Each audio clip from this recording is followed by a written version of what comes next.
karaa nagaa bahuu danda'a. Amantii jedhu qabdu abdiin isaa jira. Yoo sun hin jirre yoo furmaata hafe maal ta'a? Dhugatti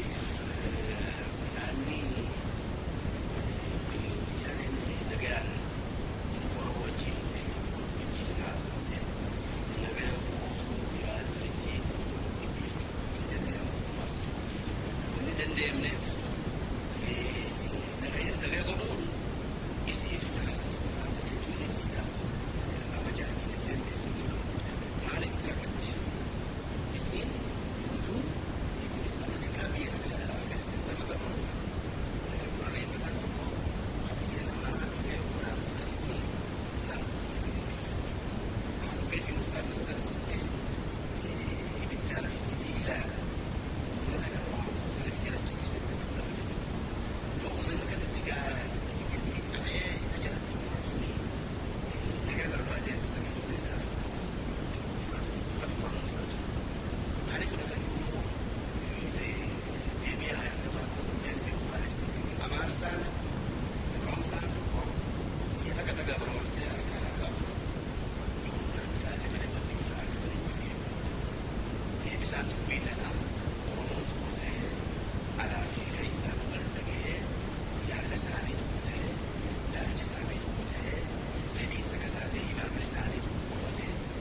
hundaan namni ka'ee hiriira nagaa yoo godhuu fedhaniis mariidhaan godhuudha.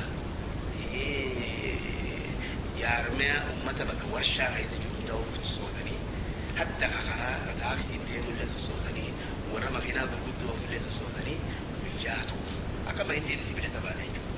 Hindiin uummanni miliyoonii 400 gaafatan 400 turanii Ingiliizi aboonti waaqa bu'een qabnu hin dandeenyu malli maali caala jalaa jechuudha jedhu. Wazirri kontaalli gabroomsaa ka biyya Ingiliiz hindii muutu wagguu dhufu nama tokko ka jalaa dubbatu dhufe. Hammaaleenis waa takka fuudhu nam tokko waa takka illee hin godhu. Amma nuti osoo Oromiyaan waliin irra jirummaa jaarmaya lafa jalaatiin osoo diinni hin beekne wal beeksifnee guyyaa tokko ganamarraa sa'aa sadii irratti qab yoo goone dhumte jechuudha inni isaanii dhumte jechuudha. Qawwees qabaannee ammaas yoo sana bira dabree kan itti harkaan fi fuudhu taate akkasitti gaaloluu jechuudha. Karaa kanaan yoo ta'e wanni humnaan namarraa fuudhame yeroo laaftutti saanaarra namaan kennamu abadan hin danda'amtu jechuudha. Waan humnaan nama tokko sirraa fuudhe yoo kadhatte siin kennu humnaan fudhate cabsees jeesee waan fudhateef jechuudha.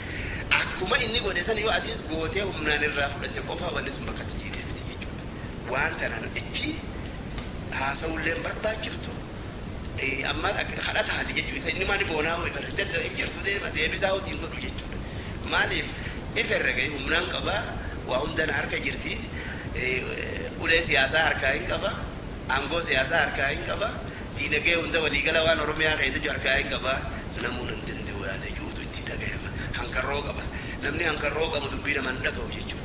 Istimaarri akkasi hanga danda'utti nama sobee hanga danda'utti waan humna qabu saniin bakka mataa ol qabate mataa cabsee mataa gadha'ee if jala bulchuudha. Waan kana ta'eef nuti wanni nurra jiru karaa nagayaatiin wanni argamaa hin jirtu addunyaa keessatti yoo jiraattee hin jirtu jechuudha. Waa xiqqoo taatan dhageenye immoo haa ta'u saniifuu wanni takka beekamte diinni hangamillee guddatu hangamillee mi'a qabaatu wanni har'a isaan nurra caalanii beektaa mi'a qabaachuu fi wal dhagayanii nurratti bobba'u.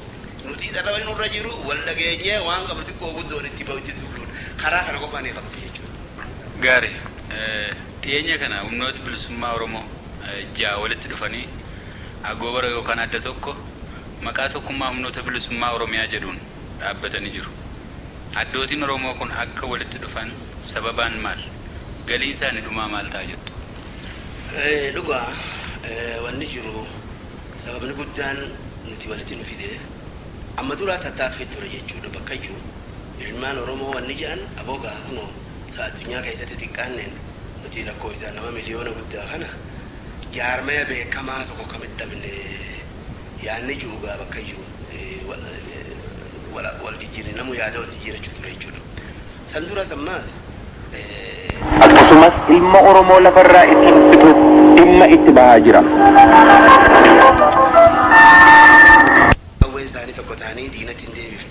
Yaadni sun duuba sanumarraa ka'ee osoo deemu ar'aan kana sadarkaatti walii ifumaa walii yaamnee akkasitti yaada kana wal dura keenyee maaltu nurraa barbaadama maal godhuu qabna wanni amma dura eege fi sheenaan gara boodaa jenna waan kuteehuu sheenaa akka taanu qabnu qaydaarra nuti zamana dheeraa kana wal taane diinatti afaan qawwee deebisuu dhabnee duba gaada kasaaraa dila kana hojjenne sheenaan nurra hin baatu sanii wanni nurra jiru agoobara tokko haa jaarannu jennee jaarmanni jaha walitti dhufne jechuudha. Jaarmanni jahan kuni akkasitti gaa dhibdee hundaa qorannee haala diinitti ni qabsuu dandeellee maaliin dandee akkana akkanaan nu dandee yoo maal goone isa kana cabsuu dandeenye akkana akkana yoo ta goone waan kana goone waan kana goone jechatti yaada wal dabarfanne jechuudha. Yaanni godhe duuba gaa qaama namaa ni qabbaneeti. Osoo ummata biraa ummata Oromoo bal'aa otuun tun hin gahin nuti ni gammanna jechuudha. Namummaan walitti dhufe kunumu takkaa hawlin arkin wal agarree katee duuba gartee madura gartee duraan jahamaa wal shakkiidhaan wal laalluuf jinu arrakaa gartee nama takkaa waliin lolin akka nama takkaa waliin shakkinitti walitti dhufnee harka wal qabannee jaarmaa keenya gubbaa hanga jalaatti fixanne jechuudha. Fuula duraaf ammoo jaarmayni kuni akka bu'aa fidu rooba alaamaa rooba maaliin beeka duumessaan beekan jedha. Amma gaawwanni kun yoo gartee arraan tana nama keenyas dhageessifne karaa raadiyootiin haa ta'u karaa gartee waraqoota gartee facaafamuun haa ta'u addunyaa hunda beeksifne jechuudha. Akkasii Oromoon kun ogaara tokko taate humna jaha walitti dhufe humna jaha duuba gaataarra wal taate tana bu'aan isiin fiddu naanaadha jechuudha. Sana jecha nuti gaarraan tana gammachuu guddoon nuti dhagahamaa bu'aaleen akka nuuf ni abdanna. Nu hundinuu bakka jirru yaanuu jaarmayni jahan akka nama tokko dubbanna jechuudha. Wanni dubbannu takka wanni jennu takka imaamni keenya tokko akkasitti haala gaarii irra jirra haalli kun bu'aa fi tajaajilii yaada bu'aa fi duusaa duruun agarreewu jechuudha. Diina baareesseeti diina qalbii cabsee ummata keenya Oromoo ka qalbiinsaa bara dheeraa kana gubatte amata dhibbaa ol gubattillee hedduu qabbaneeti jechuudha. Haalli kana amma dura Oromoo keessatti karaa duraatiif godhame jechuudha. Namni wallo kophaa lola shawaan kophaa lola laga kophaa lola jimma kophaa lola diidaan kophaa lola baalee kun bara dheeraa kophaa lola namitti dirme hararis akkasumatti bakka iyyuu lolaa ture jechuudha. Haa ta'u gaarraan tana wanni argamee lolli sun yaanni lolaa sun hundi bakka takkatti deebi'uudha nama gammachiisu. Humni teenya bakka takkatti deebi'uudha. Laalchi keenya bakka takkatti deebi'u. Wanni dubbannu takka arraan tana Oromoon adda addaan dubbatti arraan tana afaan tokkoon dubbanna jechuudha. Kuni gaa ni'imaadha waan gaariidha.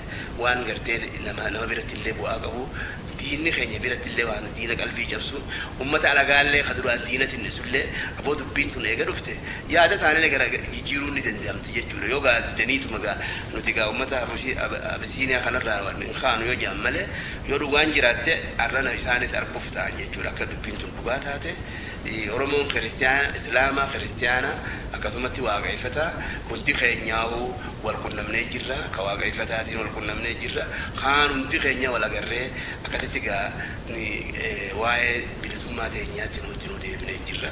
Kuni waan nama gammachiisu bu'aas ni qaba shakkii hin jirtu waan himamni hin jiru jechuudha. Agoobarri amma dhaabbate kun sabaaf sablammoota kaan wajjin hariiroo akkamii qabaachuu danda'a? Hiriira siyaasaa impaayiriitti keessa jiran keessaa humnoota siyaasaa warra kam wajjin hariiroo uumachuu barbaada? Biyya keessaas ta'e alaa firaaf diinni qabsoo Oromoo eenyufaadha jettu walumaa gala? Waa'ee qabxii tana waa'ee sabaa fi sablammootaa tana irratti haasofnee uummanni impaayira kana keessa jiru kan wajjin cunqurfame ka hadhaa gabrummaan wajjin dandame hundinuu akkasitti nuti isaanii wajjin wal gargaarsifannee wajjin qabsoo godhuu barbaachisaa akka ta'e nutti mul'ata. Isaanummaan sunummaas akka tuba nu wajjin qabsoo godhuu fedhii qaban ni hubanne jechuudha. Kana achiin ammoo namni tokko kan Oromoon akka bilisa hin baane akka barbaadus hin dhabamu jechuudha. Nuti wanni jennu kan Oromoon bilisa bahuu qabdu hiree fi murteeffachuu hin dandeessu haji'u suni diinatti ilaalanii dhaabni keenya illee